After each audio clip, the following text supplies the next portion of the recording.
Muchos os preguntaréis cómo, cuándo, por qué se produciría esa supuesta invasión y si de producirse con qué apoyos internacionales tendríamos.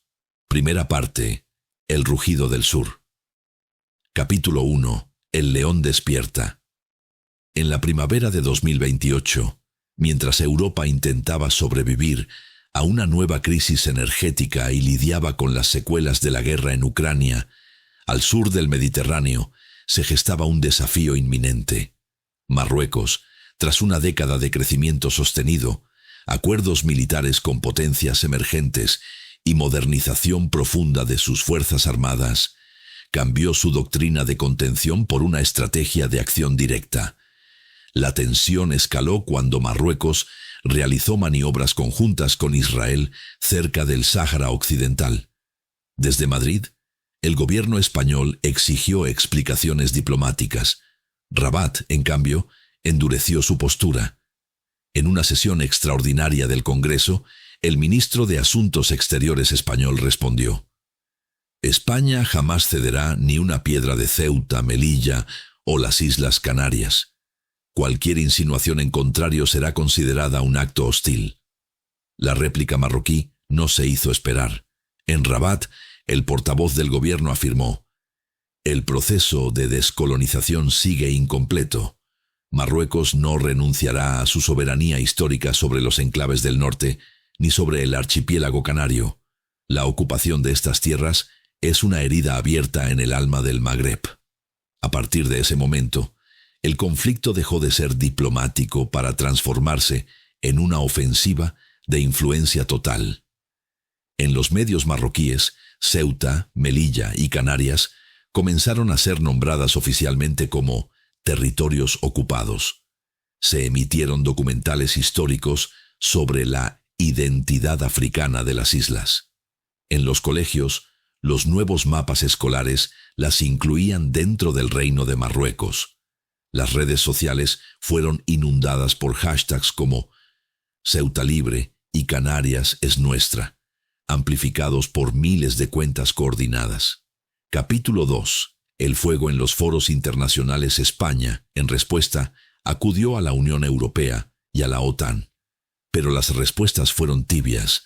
Bruselas emitió una resolución vaga, pidiendo diálogo y respeto al statu quo. Francia, con fuertes intereses económicos en Marruecos, se mostró reacia a condenar en firme. Alemania se limitó a expresar preocupación por la estabilidad regional. En la ONU, Marruecos presentó una moción apoyada por la Liga Árabe y varios países no alineados para reabrir el proceso de descolonización respecto a Ceuta, Melilla y Canarias. Aunque la resolución no prosperó, el daño simbólico estaba hecho. España quedaba internacionalmente cuestionada. Rusia se abstuvo. China guardó silencio. Estados Unidos, centrado en el Indo-Pacífico, ofreció apoyo verbal, pero sin compromisos operativos.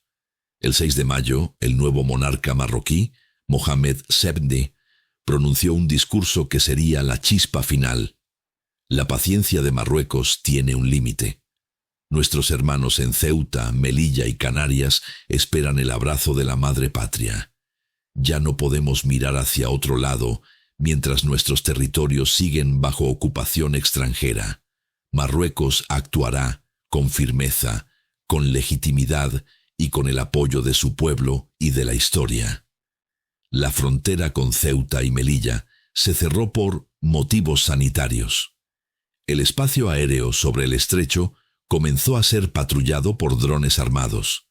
En los puertos de Casablanca, Tánger y Agadir se observaron movimientos inusuales de embarcaciones civiles modificadas.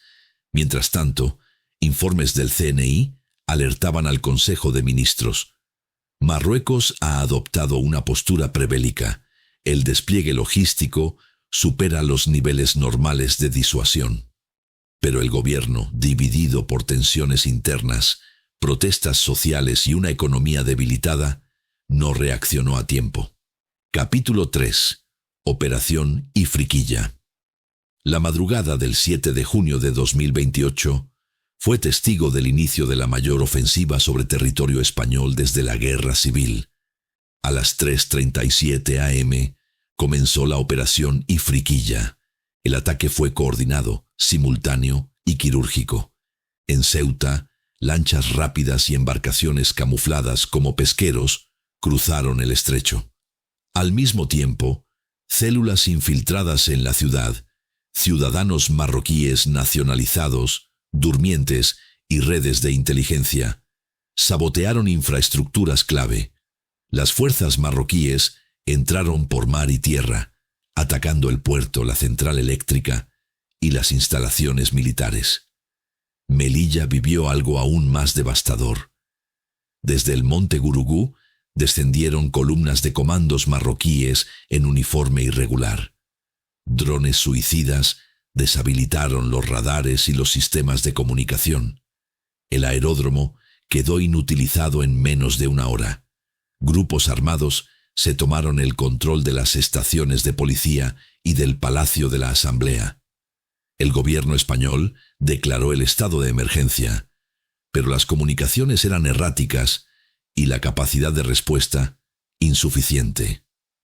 Capítulo 4. Canarias, bajo sitio.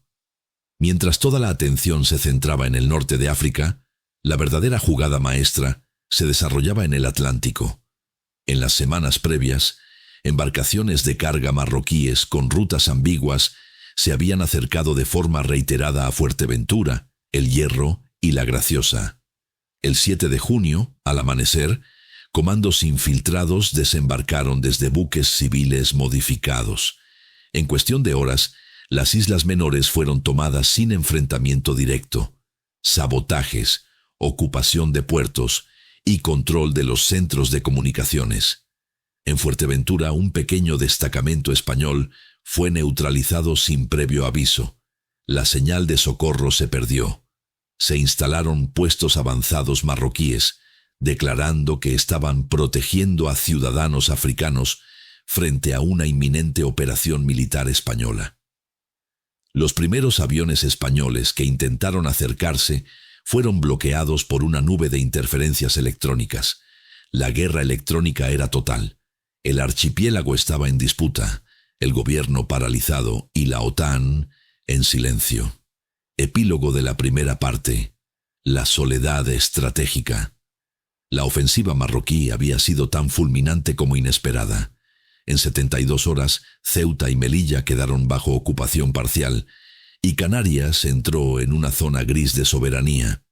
España había sido desbordada por una guerra híbrida, militar, psicológica, legal y digital. En las redes sociales del Magreb, los ciudadanos celebraban. En los barrios del sur de Madrid y Barcelona estallaban protestas y disturbios de origen difuso. En Bruselas se hablaba de crisis humanitaria. En Nueva York, el Consejo de Seguridad convocaba una reunión de urgencia. Pero en el Palacio de la Moncloa las luces seguían encendidas. Un nuevo gabinete de crisis se formaba a contrarreloj. La pregunta ya no era si responder, sino cómo y si aún había tiempo. Segunda parte. El contraataque. Reconquista de las plazas. Capítulo 1. Noche de acero. El 17 de marzo a las 03:00 horas, el cielo sobre la base aérea de Morón se iluminó con el rugido de los cazas Eurofighter Typhoon. Comenzaba la operación Reconquista, una acción coordinada por el nuevo Mando Operativo de Defensa Peninsular, MODP. El objetivo era ambicioso: recuperar en fases sucesivas Melilla, Ceuta y las Islas Canarias, ocupadas por fuerzas marroquíes desde el inicio del conflicto. El enemigo se había atrincherado. En Melilla habían convertido el antiguo aeropuerto en un centro logístico con defensas antiaéreas rusas de corto alcance. En Ceuta, los accesos portuarios estaban fuertemente minados, y en Canarias habían desplegado unidades mixtas con asesoramiento extranjero. España necesitaba algo más que fuerza. Necesitaba precisión, inteligencia y unidad nacional. Capítulo 2. Operación Alcázar. Recuperación de Melilla. La primera ciudad objetivo fue Melilla, Utilizando información suministrada por drones de reconocimiento y unidades especiales infiltradas, España lanzó un ataque quirúrgico con misiles aire-tierra desde los Eurofighter Typhoon y drones MQ-9 Reaper. Simultáneamente, el tercio de Armada fue desplegado por mar con apoyo del portaaeronaves Juan Carlos I. Las operaciones urbanas fueron dirigidas por comandos del MOE, Mando de Operaciones Especiales, y la BRIPAC, apoyados por inteligencia local y redes de resistencia civil melillense. En menos de 72 horas, los principales nodos de control marroquíes fueron neutralizados. La bandera española volvió a ondear en el Palacio de la Asamblea. Capítulo 3. Ceuta. Bastión del Estrecho. Ceuta presentaba mayores dificultades. Las fuerzas marroquíes habían fortificado el Monte Hacho y el perímetro costero, previendo una operación anfibia. Sin embargo, el ejército del aire y del espacio ejecutó una maniobra de supresión electrónica que dejó ciegos sus sistemas de defensa. Paralelamente, el Regimiento de Ingenieros del Ejército de Tierra creó una cabeza de playa con apoyo del Grupo Especial de Actividades Subacuáticas, GEAS, y la Infantería de Marina. Durante 10 días se combatió calle por calle. El coste fue alto, pero la moral del enemigo comenzó a quebrarse cuando España transmitió imágenes en directo de la liberación del hospital universitario y la protección a la población civil ceutí. Al final de la tercera semana, Ceuta fue declarada zona segura. Los marroquíes huyeron hacia el sur, dejando atrás equipo, documentos y prisioneros. Capítulo 4.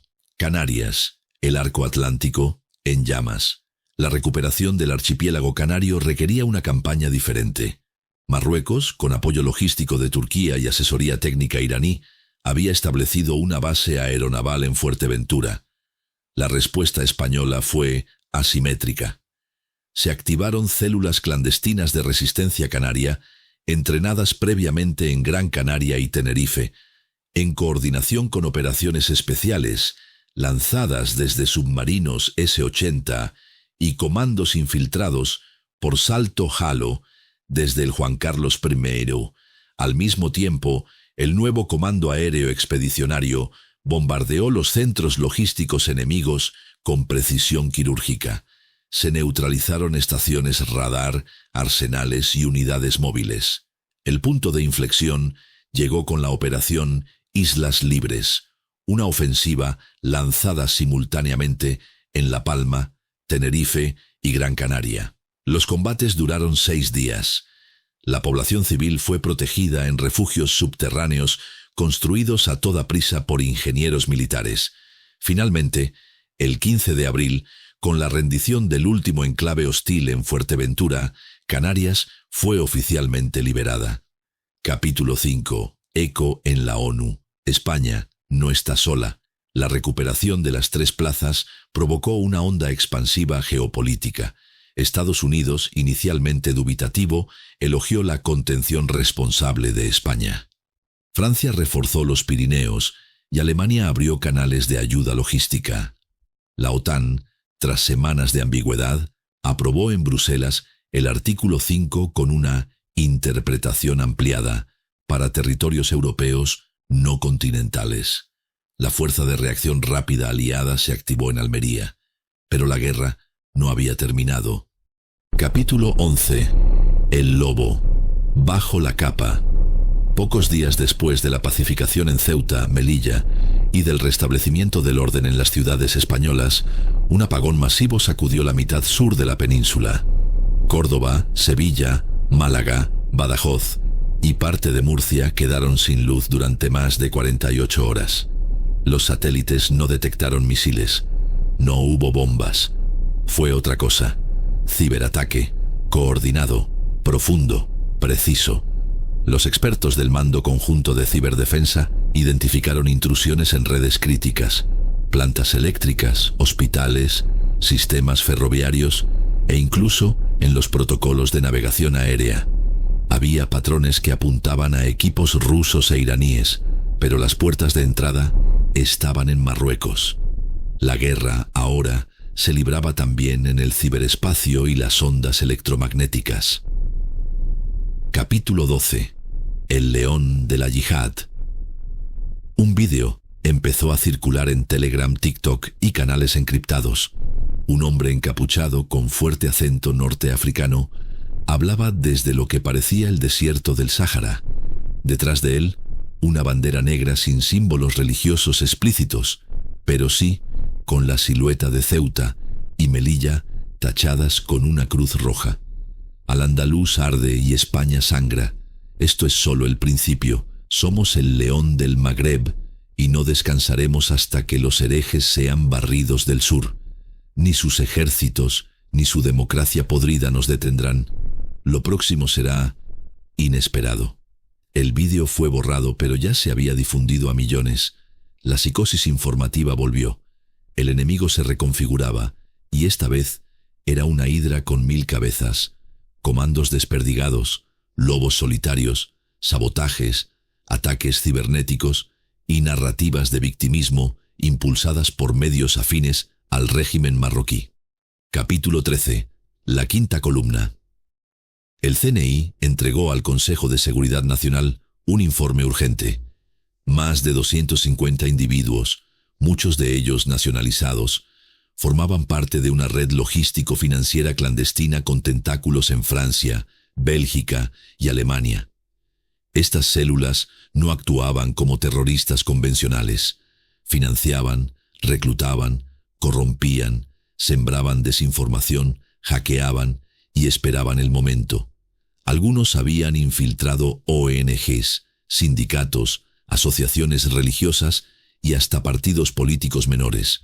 Una parte significativa de esta red había sido activada por una unidad de guerra no convencional, con base en Tánger, entrenada por asesores militares turcos. Capítulo 14. España. Se cierra. Ante la magnitud de la amenaza, el gobierno decretó el nivel 5 de alerta antiterrorista, el máximo contemplado en tiempos de paz. Se suspendieron vuelos con Marruecos, se reforzaron las fronteras terrestres y marítimas, y se desplegaron baterías NASAMS y Patriot en puntos estratégicos. Se reactivó el Plan Centinela, vigilancia intensiva en puertos, embalses, estaciones, redes eléctricas y centros de datos. El ejército fue autorizado a intervenir preventivamente ante sabotajes, y por primera vez desde 1978, el Estado Mayor Conjunto habló abiertamente de un escenario prebélico prolongado, no en Marruecos, sino dentro del propio territorio nacional. Capítulo 15. Llamas cruzando el estrecho. En la madrugada del 3 de mayo se produjo lo impensable. Un grupo comando atacó una instalación militar en San Fernando, Cádiz. Utilizaron explosivos plásticos, se movieron como profesionales y mataron sin dejar rastro. No eran terroristas improvisados, eran operadores entrenados con experiencia en Siria y Libia. Se confirmó lo temido. Habían cruzado el estrecho en embarcaciones rápidas, con ayuda de traficantes de personas y con rutas ya consolidadas por el crimen organizado. España, pese a su victoria militar en las plazas, seguía sitiada desde dentro y desde fuera. Lo que se avecinaba no era una guerra al estilo convencional, era una guerra total, asimétrica, ideológica, tecnológica y espiritual. Cuarta parte. La guerra silenciosa. Capítulo 1. El silencio que mata la guerra había cambiado de rostro. Tras recuperar Ceuta, Melilla y Canarias y contener los disturbios internos, España creía haber ganado. Pero lo que venía ahora era más letal. No había tanques, no había invasión. Solo un vacío denso, opresivo, donde la información era un arma y la confianza social, el campo de batalla. Los supermercados sufrían apagones informáticos. Algunas estaciones de tren eran detenidas por fallos en los sistemas GPS. Ataques simultáneos a torres de comunicación provocaban colapsos temporales de redes móviles en zonas clave. Una nube de incertidumbre cubría el país. La población hablaba de guerra, pero no veía enemigos. La guerra era el miedo. La guerra era la duda. Capítulo 2. Operación Némesis. El CNI, en colaboración con el nuevo Centro Nacional de Defensa Cognitiva, detectó más de 1.200 cuentas automatizadas generando bulos en redes sociales. Se hablaba de conspiraciones del gobierno, de represalias civiles, de traiciones internas. El objetivo era claro: dividir, sembrar odio, erosionar la unidad nacional. A la par, comandos encubiertos saboteaban subestaciones eléctricas, nodos ferroviarios, depósitos de agua potable y hasta quirófanos hospitalarios a través de malware introducido por memorias USB infiltradas. España respondió con una operación sin precedentes, Némesis. Se autorizó la interceptación masiva de comunicaciones, el rastreo de criptomonedas, el cierre de servidores y la acción directa contra redes clandestinas. Era una guerra invisible, donde cada segundo contaba. Capítulo 3. El Frente Cognitivo. Las escuelas, los medios y las plataformas digitales se convirtieron en trincheras. A través de TikTok, Instagram y foros de videojuegos se diseminaban mensajes de odio contra España, vídeos manipulados y campañas de victimismo magrebí. En respuesta se activó la Red Nacional de Influencia y Veracidad, RENIV, una red civil-militar compuesta por periodistas, profesores y expertos en redes, encargados de detectar y contrarrestar la narrativa enemiga. Ya no bastaba con ganar en el campo militar, había que ganar en el corazón de los ciudadanos. Capítulo 4. Lobos entre nosotros. En abril se frustraron 6 atentados de lobos solitarios en Valencia, Zaragoza, Granada, Madrid y La Coruña. Uno de ellos, un joven nacionalizado español, había sido reclutado en canales de Telegram, disfrazados de comunidades islámicas de ayuda social. Su mochila escondía C4. Se confirmó que detrás estaba el Frente de Liberación del Magreb Occidental, una organización fantasma, descentralizada, sin líderes visibles. Usaban inteligencia artificial para crear voces falsas, rostros sintéticos y mensajes segmentados. Era imposible saber si el próximo atacante sería un extranjero o tu vecino de toda la vida. Capítulo 5. España despierta. Lejos de fracturarse, la sociedad reaccionó. Voluntarios digitales comenzaron a colaborar con el CNI. Los cuerpos de seguridad se adaptaron a la guerra psicológica y miles de jóvenes participaron en talleres de defensa cibernética en institutos y universidades. Por primera vez, la guerra no la libraban solo los soldados, la libraban los ciudadanos conectados, informados, despiertos. España no se rindió, aprendió, evolucionó, porque en la guerra silenciosa, quien no escucha, desaparece. Quinta parte. Tormenta sobre el Magreb, C. Capítulo 1. Punto de no retorno. Tras meses de guerra híbrida, sabotajes, disturbios internos y ataques encubiertos, el gobierno español tomó una decisión histórica. En la reunión extraordinaria del Consejo de Seguridad Nacional, el presidente firmó la Orden Ejecutiva 82R, que autorizaba una ofensiva terrestre limitada en territorio marroquí con un único objetivo estratégico: la toma de Rabat. Ya no se trata solo de defendernos, se trata de cortar la cabeza del pulpo antes de que sus tentáculos nos ahoguen. El Congreso fue informado, pero no consultado.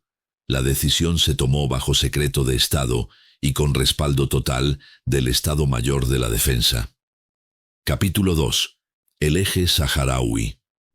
Simultáneamente, el Ministerio de Defensa y el CNI establecieron contacto secreto con líderes del Frente Polisario y figuras clave de la resistencia saharaui en el exilio. Se ofreció entrenamiento, equipamiento moderno y apoyo aéreo a cambio de una acción coordinada. Ataques al sur de Marruecos, desde Tinduf hasta Guelmim. Sabotajes a vías logísticas del ejército real marroquí. Desgaste simultáneo mientras España avanzaba desde el norte. El mensaje era claro: ustedes quieren libertad, Nosotros, seguridad. Ahora nuestros caminos se cruzan. España no reconocía al Sáhara Occidental como independiente, pero estaba dispuesta a armarlo como una república insurgente si eso implicaba el fin del conflicto. Capítulo 3. Operación Tormenta.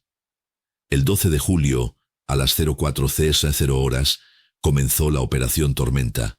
Desde Almería, Rota y Canarias, partieron 3 columnas anfibias y 2 escuadrones aerotransportados con apoyo del Juan Carlos I, fragatas F-100, submarinos S-80 y cazas Eurofighter.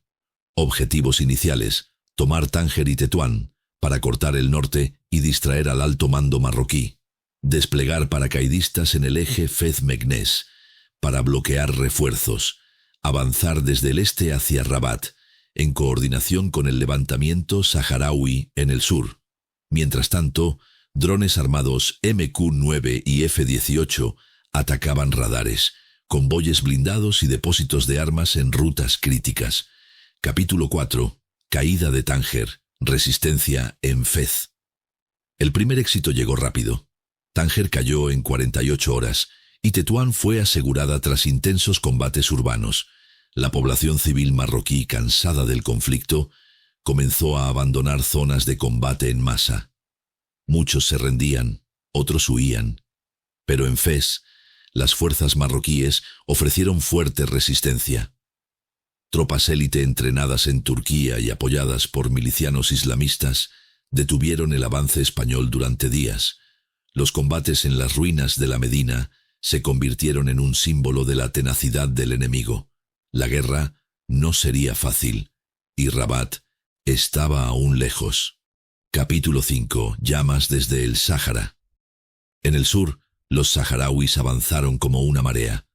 Apoyados por comandos españoles y sistemas anticarro modernos, Spike, Javelin, tomaron Guelmim, Layún y asediaron Agadir. El ejército marroquí, forzado a dividirse en 2 frentes, empezó a mostrar signos de colapso. En redes sociales se viralizó una imagen: un niño saharaui ondeando una bandera en medio de las ruinas de un cuartel enemigo. Era el símbolo de una alianza impensable y de un nuevo mapa geopolítico que empezaba a dibujarse. Capítulo 6. El camino a Rabat. Con el frente sur en llamas, las tropas españolas convergieron hacia la capital. Fuerzas especiales del MOE y Bripac lideraban la vanguardia, mientras los marines aseguraban corredores logísticos. La ciudad estaba rodeada. Marruecos amenazó con una escalada total y acusó a España ante la ONU, pero Francia y Alemania guardaron silencio. La OTAN no intervino, pero no condenó. Silencio cómplice. Finalmente, el 29 de julio, tras 6 días de combate, Rabat cayó. El Palacio Real fue tomado por comandos españoles sin disparar un solo tiro. El monarca marroquí, desaparecido. El gobierno, fragmentado. Capítulo 7. El día. Después, España no anexó territorio, no ocupó Marruecos, no hizo banderas, pero dejó claro algo: no volvería a tolerar amenazas desde el sur. Se propuso un alto el fuego supervisado por la ONU. Marruecos se vio obligado a firmar, mientras que los saharauis aprovecharon para declarar su independencia de facto con apoyo militar y diplomático español. El conflicto había cambiado Oriente Medio, el Magreb y también a España. Espero que esta historia, posible o no, no se produzca. El tema es muy socorrido, sobre todo para muchos canales que hablan de ello. Cierto es que el flanco sur de Europa, es decir, el nuestro, tiene un vacío estratégico que cualquier día nos da un disgusto. Espero os haya entretenido y ya avisamos. Habrá más, pero por ahora llegó. Un saludo y nos vemos el viernes.